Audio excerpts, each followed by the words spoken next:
The night was silent until Ethan's phone buzzed, and he answered to hear a trembling voice whisper, "They know where you are."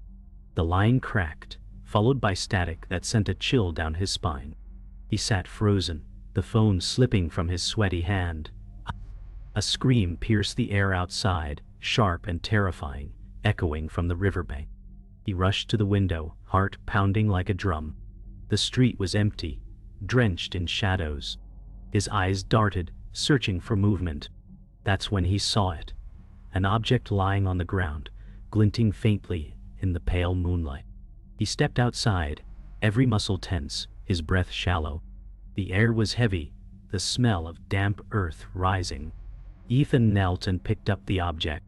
It was small, metallic, cold, etched with strange, unreadable symbols that seemed to shift in the light. He whispered, "What the hell is this?" Fear and curiosity tightened their grip as he realized nothing about this night was ordinary. Ethan clutched the object tightly as he walked back inside, shutting the door with trembling hands. The silence pressed against him, louder than any scream. He switched on the living room light, and the shadows seemed to recoil. The metallic piece felt alive, its strange carvings catching the glow in ways that made his stomach churn. He whispered, "This can't be real." Every instinct screamed at him to throw it away, but his eyes refused to leave it. Memories of his father warning him about the river as a child flashed in his mind. He remembered the words, "Never trust what comes out of that water." Fear wrestled with curiosity, and curiosity began to win. The phone buzzed again, making him jolt. This time, the screen showed no number. He hesitated, dread clawing at his chest, before answering with a shaky, "Hello?" Only silence came, broken by faint static and the sound of rushing water. His breath caught, and he pressed the phone tighter to his ear. The static deepened into a low rumble that made his bones vibrate. Then, a distorted voice whispered, "Come closer." Ethan dropped the phone, heart racing, the sound echoing even after the call ended. He looked back at the object, its glow stronger than before, as if it had heard too. Unable to sit still, Ethan shoved the object into his pocket and grabbed his jacket. The night air hit him like ice as he stepped outside again. The river lay just beyond the trees, its dark surface glimmering under the moon. Every crunch of gravel under his shoes felt like a warning. He whispered, "This is insane," but his feet carried him forward. The closer he came, the stronger the sound of rushing water grew, like a chorus whispering his name. The metallic object grew warmer in his pocket, guiding him closer with every step. The river stretched before him, black and endless, reflecting fragments of the moon. Ethan stood on the bank, breath heavy, eyes wide. The object in his pocket burned like fire now. He pulled it out, and the symbols pulsed with faint light. "Why me?" he muttered, voice breaking. The water rippled violently, though the wind was still. His chest tightened as fear surged through him. Something beneath that surface was calling, waiting. The river seemed to breathe, its current shifting unnaturally, as though aware of his presence. He felt it. This was only the beginning. Ethan stood frozen by the riverbank, his breath clouding in the chill night air. The object in his hand pulsed softly, casting faint light on his face. The sound of the water roared louder than before, like whispers beneath the current. He turned sharply, at the sound of a twig snapping. A tall figure emerged from the trees, cloak brushing against the damp leaves. Ethan's voice cracked. "Who are you?" The man stopped several feet away, his face half hidden beneath a wide hat. In a calm but unsettling tone he said, "You shouldn't be here." Ethan gripped the object tighter, every nerve screaming to run. The figure tilted his head, eyes glinting faintly in the moonlight. "The river remembers," he said, before melting back into the shadows. Ethan's heart hammered as he realized this stranger knew more than he dared to admit. Ethan stumbled back to his house, slamming the door shut behind him. He pressed his back against the wood, chest heaving, trying to make sense of what just happened. The metallic object throbbed faintly in his palm, as if alive. He whispered to himself, He knew. He knew about this. His eyes shifted to the family photographs on the wall, memories of his late father flooding back. The words echoed in his head, "Never trust what comes out of that water." Ethan dropped into a chair, rubbing his temples, his pulse pounding in his ears. For the first time, he realized he wasn't just imagining the voices or symbols. Something ancient had found him, and running would never be enough. Unable to rest, Ethan drove to the outskirts of town, where the library stood like a relic of another age. Inside, the silence pressed against him. He scoured the archives, flipping through dusty records about the river's history. Old newspaper clippings spoke of drownings, strange disappearances, and symbols carved into driftwood found along the banks. His fingers froze on one headline: "Society Beneath the Waters, Rumors or Truth." He muttered, "It's real." The room seemed to darken, as though the words carried a curse. He felt a presence behind him but found only empty shadows. He whispered, "I need answers before it's too late." As Ethan gathered his things, a voice startled him from the shadows.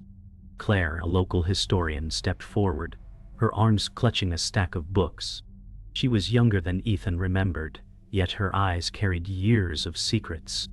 "You shouldn't be digging here," she said softly. Ethan stammered, "You know something about the river, don't you?"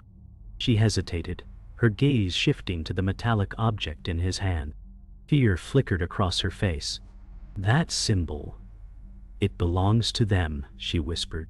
Ethan pressed, "Who are they?" Her voice dropped lower. "Walk away, Ethan, before you drown in things you cannot escape." Ethan followed Claire outside, desperate for more.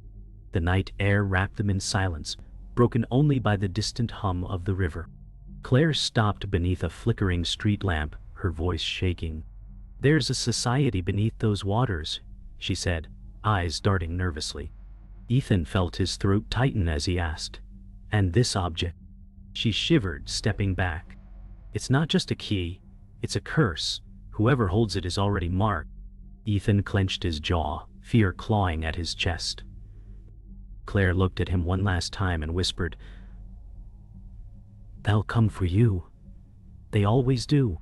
Then she vanished into the night, leaving Ethan alone with the truth. Ethan returned to the river the following night, unable to resist its pull. The air was colder, mist thicker, and the metallic object glowed faintly in his hand. He whispered, "Show me what you want." The river responded with a ripple that spread unnaturally against the still night. Out of the fog stepped a hunched man with wiry hair and a lantern, his eyes wild. "You carry it," the stranger rasped. Ethan tightened his grip, asking, "What do you know?" The man laughed bitterly. "Too much, too long." He pointed at the water, voice cracking. "They hide beneath, waiting for fools like us." Ethan's pulse spiked. The man leaned closer, whispering, "They never let go." The eccentric man paced along the bank, lantern swinging, muttering half-sentences that made Ethan uneasy. Symbols carved into bones, whispers and dreams, drowning without water, he ranted, eyes darting. Ethan shouted, "Stop! Tell me clearly." The man froze, face pale. "You want clarity? It's death." He pointed at Ethan's hand. "That thing marks you as theirs." Ethan's throat tightened, the weight of the object suddenly unbearable. The man whispered, "They chose you." Ethan shook his head. "No, I didn't ask for this." The man's laughter echoed, broken and hollow.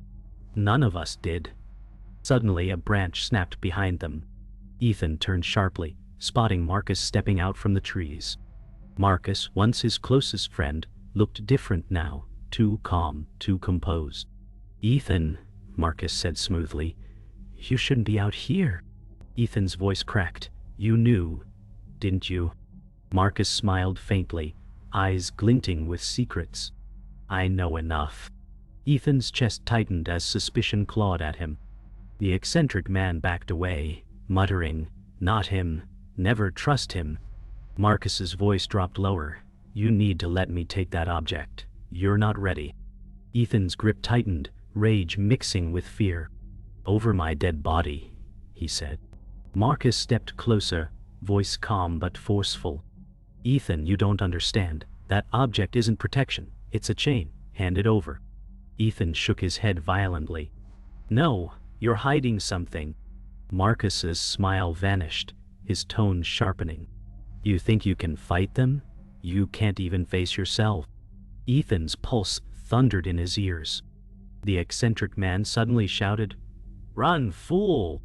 Ethan stumbled backward, clutching the object tighter. Marcus's eyes darkened. If you won't give it willingly, they'll take it from you. For the first time, Ethan saw it, fear hidden beneath Marcus' confidence. The water behind them erupted with a violent splash, waves breaking against the bank, though no wind stirred. Ethan froze, Marcus turned sharply, and the eccentric man dropped his lantern in fear. A dark shape moved beneath the surface, massive and serpentine. Ethan whispered, "What is that?" Marcus's face drained of color. "A warning," he muttered. The eccentric man screamed, "They're coming!" Ethan held the glowing object high, its light pulsing wildly as though answering the river's rage.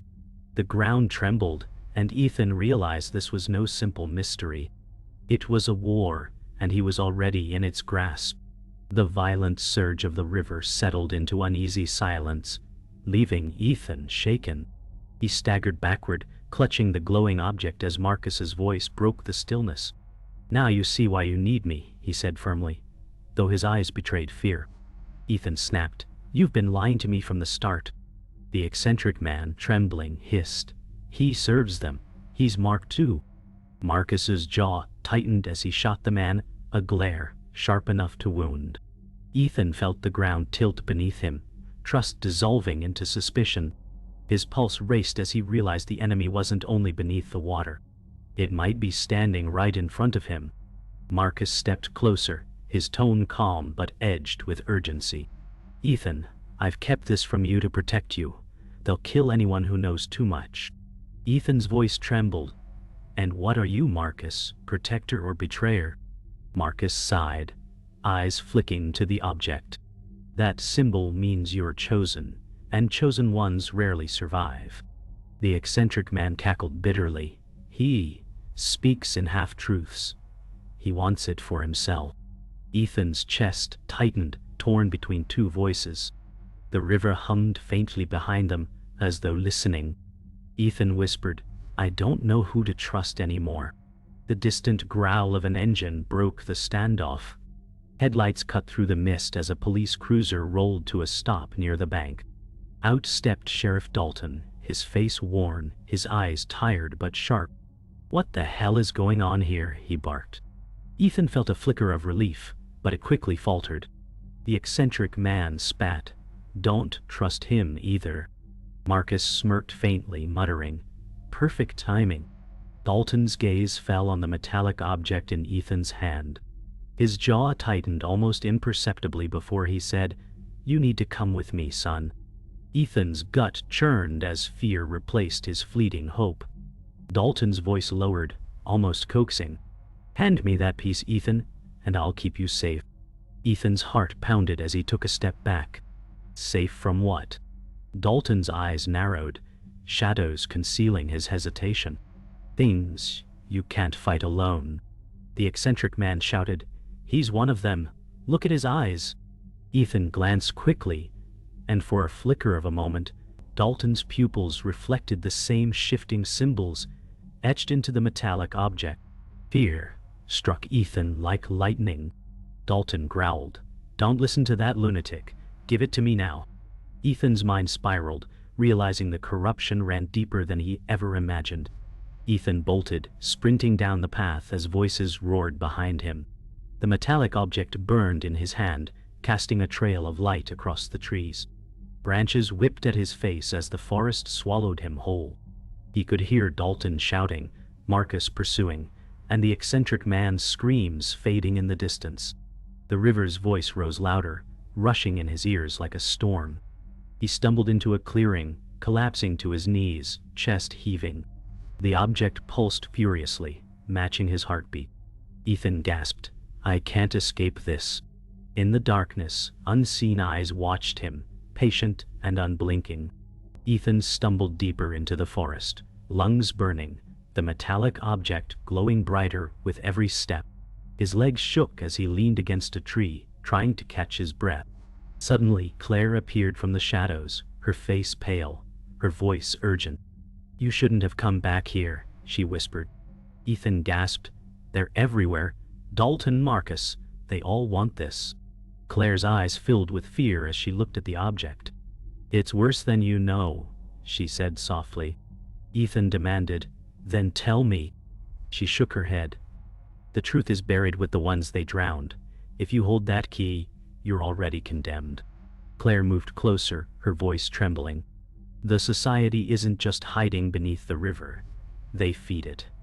Every sacrifice binds them stronger." Ethan's stomach dropped. "Sacrifices," he whispered. Claire nodded, tears brimming.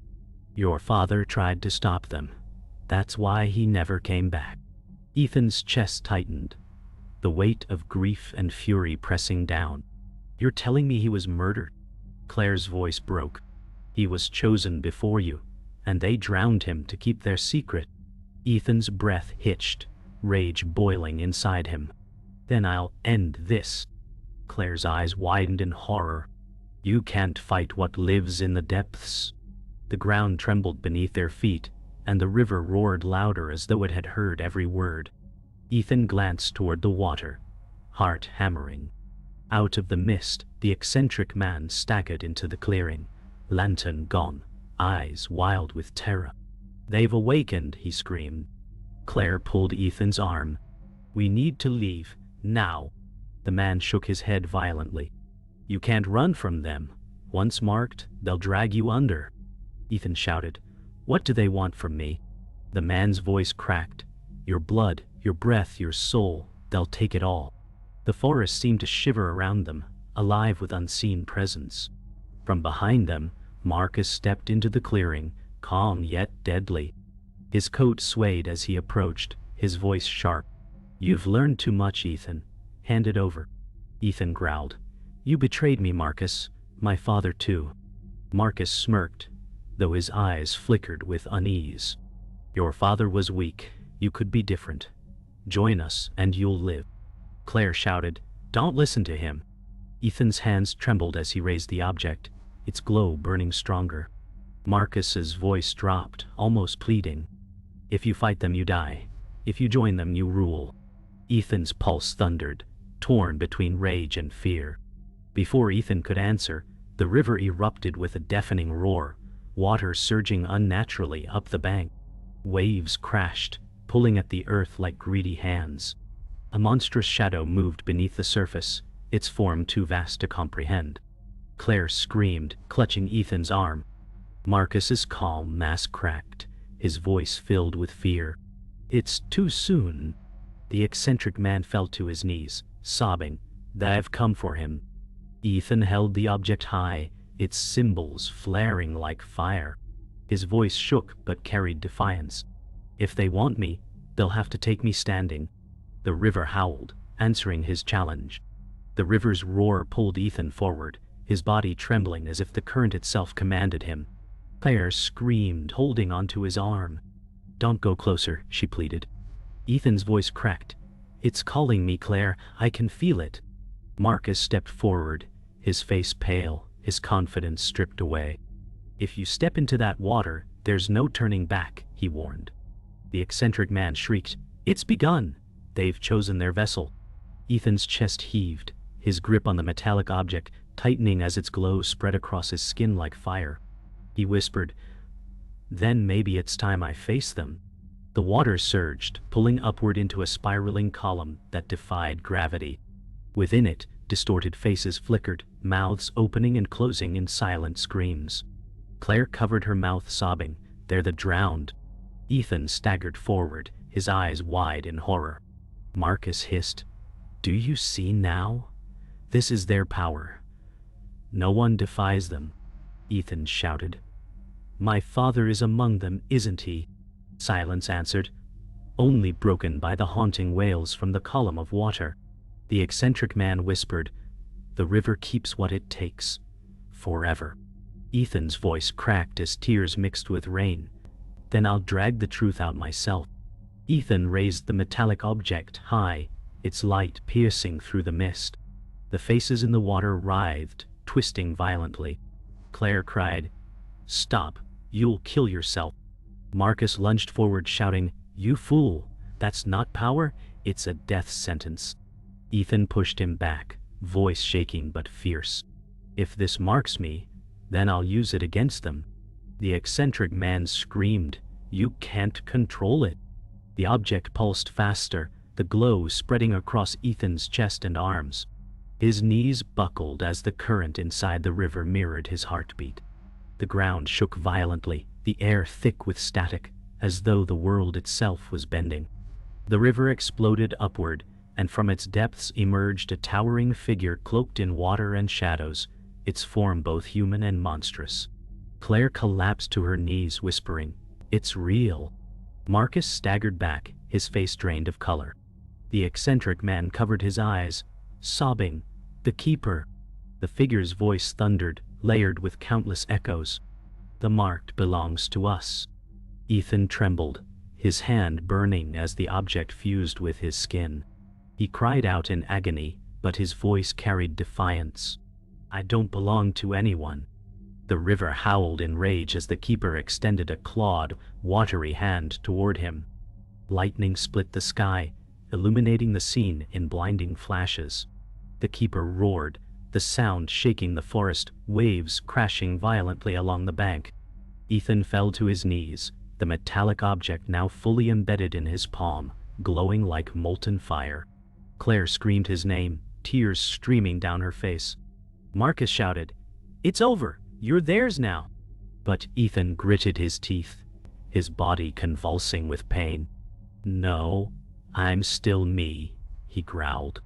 The Keeper reached closer, mist swirling like claws around Ethan's body.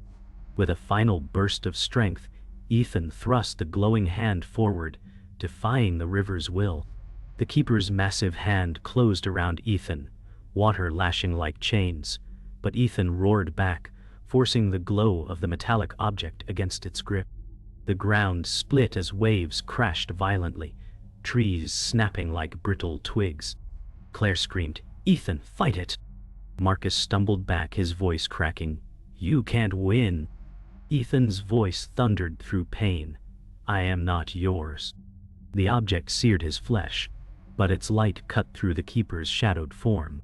The figure shrieked, its echo carrying across the forest, a sound of rage and ancient hunger. Ethan felt his body breaking, but his will stood unshaken. The Keeper shrieked louder as cracks of light spread across its watery body, splitting its form into fragments. Faces of the drowned screamed within its mass, their cries piercing the night. Ethan gasped, "I see you. All of you." Claire covered her ears, tears streaming, whispering, "Make it stop." Marcus's voice wavered, "You'll tear everything apart." The eccentric man fell to his knees, muttering prayers. Ethan pressed the object harder, forcing the light outward. The Keeper's body rippled violently, the river itself convulsing as though rebelling. Ethan shouted, "You won't take another life." The air filled with thunder and wailing shadows. The ground shook violently as the river collapsed inward, dragging everything toward its center. Claire clung to Ethan's arm, crying, "It's pulling us in." Ethan held firm, the object's light anchoring them as waves clawed at their feet. Marcus tried to run, but the ground crumbled, forcing him to the edge. He screamed, "Help me!" His eyes met Ethan's, desperation and betrayal tangled in one. The eccentric man shouted, "Choose wisely, save yourself or save him." Ethan's chest heaved, torn between rage and mercy. Claire cried, "Ethan, don't!" The Keeper's fading voice whispered, "All are mine." Ethan locked eyes with Marcus, the weight of betrayal heavy in his chest. "You chose their side," he said coldly. Marcus begged, "I didn't want to die." Ethan raised his glowing hand, light searing brighter than before. Claire pulled at him, whispering, "Please don't become like them." Ethan's voice shook as he shouted, "This ends with me!" He thrust the object toward the river, sending a wave of blinding light across the clearing. The keeper screamed as its form shattered into mist, dragging Marcus with it. Claire shielded her eyes, sobbing, as Ethan's body convulsed under the surge. The storm fell silent, leaving only the sound of shallow ripples. Ethan collapsed to his knees, chest heaving. The metallic object now fused completely into his flesh, its glow faint but alive. Claire knelt beside him, whispering, "You're still here." He looked at her, his eyes hollow, but not the same. The eccentric man whispered, "The river never gives back without taking." Claire held Ethan's hand tightly, tears mixing with rain. From the water's surface a faint ripple spread, and a whisper echoed softly, "We'll be waiting." Ethan stared into the dark current, haunted, knowing the fight had only begun.